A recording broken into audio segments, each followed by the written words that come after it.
ভাইয়া relic city আসলে মানুষ কেন চুজ করবে, রেলিক সিটিতে কেন জমি কেনার সিদ্ধান্ত নিবে?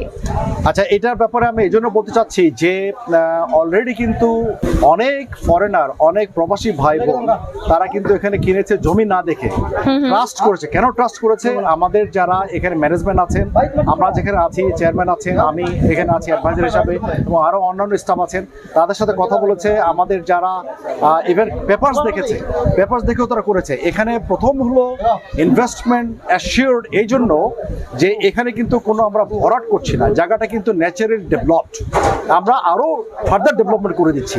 Number one. নাম্বার টু হলো এখানে জমি যেগুলো আমরা কিনেছি, এখানকার লোকাল যারা অনেক দিনের পুরনো মানুষ, তারা এখানে আজকে এখানে আমাদের সঙ্গে উপস্থিত আছেন, তাদের কাছে কিনেছি আমরা, এবং তাদের কাছে পরিষ্কার দলিলে কিনেছি, পরিষ্কার দলিলে বিক্রি করছি।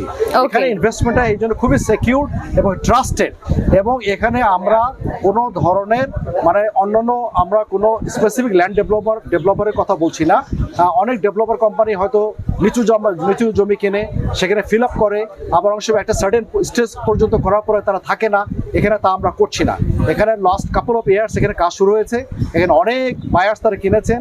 জমিটা অরিজিনাল জায়গা, উঁচু জায়গা। This is a secured investment for many years. Okay, so যারা আসলে রেলিক সিটিতে ইনভেস্ট করতে চান তারা কিন্তু অবশ্যই চলে আসতে পারেন রেলিক সিটিতে, স্ক্রিন দেওয়া নাম্বারে যোগাযোগ